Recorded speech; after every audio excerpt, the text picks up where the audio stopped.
SDM wife की कहानी। हमारे सामाजिक जीवन में रिश्तों को शर्मसार करने वाली तस्वीरें तो आए दिन आती ही रहती है। ऐसी ही एक घटना से प्रेरित होकर लिखी गई है। इस कहानी का उद्देश्य उन लोगों को जागरूक करना है जो आंख बंद करके एक तरफा विश्वास करते हैं, जिसका उन्हें बहुत बड़ा खामियाजा भुगतना पड़ता है। एक शहर में एक सफाई कर्मचारी रहता था जिसका नाम प्रकाश था।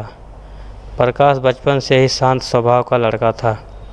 प्रकाश की सरकारी नौकरी लगने के बाद किरण नाम की लड़की से शादी होती है।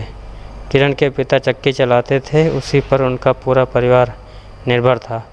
किरण की प्रकाश के साथ जिस वक्त शादी हुई उस वक्त किरण ग्रेजुएशन कर रही थी। शादी के बाद किरण ने ग्रेजुएशन कंप्लीट की। किरण पढ़ने में होशियार थी। वह शादी के बाद भी अपनी पढ़ाई जारी रखना चाहती थी, इसलिए वह प्रकाश से आगे पढ़ने के लिए कहती है। प्रकाश की आर्थिक स्थिति कमज़ोर थी, इसके बावजूद वह अपनी पत्नी को आगे पढ़ाने के लिए तैयार हो जाता है।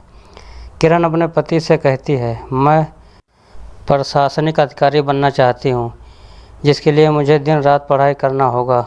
उसकी रुचि को देखते हुए प्रकाश ने किरण को प्रतियोगी परीक्षा की तैयारी करने का फैसला लिया। किरण और प्रकाश एक दूसरे से बेहद प्यार करते थे। किरण को पता था कि प्रकाश घर से खर्च के साथ उसकी पढ़ाई का खर्च उठाने में सक्षम नहीं है, इसलिए वह प्रकाश से पूछती है, मेरी पढ़ाई में कुछ पैसे लगेंगे, क्या आप मेरे साथ देंगे? प्रकाश एक निचले स्तर का कर्मचारी है, लेकिन वह अपनी पत्नी को अधिकारी बनते देखना चाहता था, इसलिए वह किरण का हर तरीके से साथ देने के लिए मान जाता है। वह बाज़ार जाकर किरण के लिए ज़रूरी किताबें खरीद कर ले आता है। किताबें देखकर किरण बहुत खुश हो जाती है और अपनी पढ़ाई में जुट जाती है। प्रकाश अपनी पत्नी को पढ़ने की पूरी आज़ादी दे देता है। किरण को पढ़ाई में बाधा ना आए, इसलिए कई बार घर से छोटे मोटे काम वह स्वयं ही कर लेता है। किरण यूपीपीएससी की तैयारी कर रही थी। तभी कुछ ही महीनों में किरण को पता चलता है कि वह मां बनने वाली है। वह खुशी खुशी यह बात अपने पति को बताती है। प्रकाश यह बात जानकर खुश हो जाता है, लेकिन वह अपनी पत्नी से कहता है कि बच्चों की वजह से तुम्हारी पढ़ाई में समस्या होगी। लेकिन किरण को माँ बनने की बेहद खुशी थी, इसलिए वह अपने पति से कहती है, मैं बच्चों के साथ भी पढ़ाई कर लूँगी, आप चिंता मत करिए। और कुछ महीने बीतते ही वहाँ घड़ी आ जाती है जब यूपीपीएससी की परीक्षा होने वाली होती है।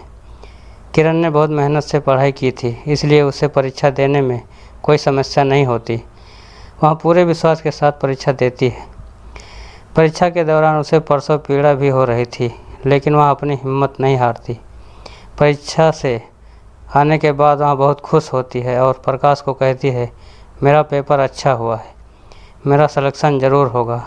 प्रकाश किरण की बात सुनकर प्रसन्न हो जाता है। कुछ दिनों के बाद वहाँ घड़ी भी आ जाती है जब किरण 2 जुड़वा बच्चियों को जन्म देती है और माँ बन जाती है। प्रकाश घर में कन्याओं को देखकर बहुत प्रसन्न होता है और उत्साहित होते हुए सारे मोहल्ले में मिठाई देने जाता है। किरण और प्रकाश अपनी बच्चियों के साथ खुशी खुशी जीवन बिता ही रहे होते हैं कि इसी बीच उन्हें सबसे बड़ी खुशी मिलती है। किरण का चयन एसडीएम पद के लिए हो जाता है।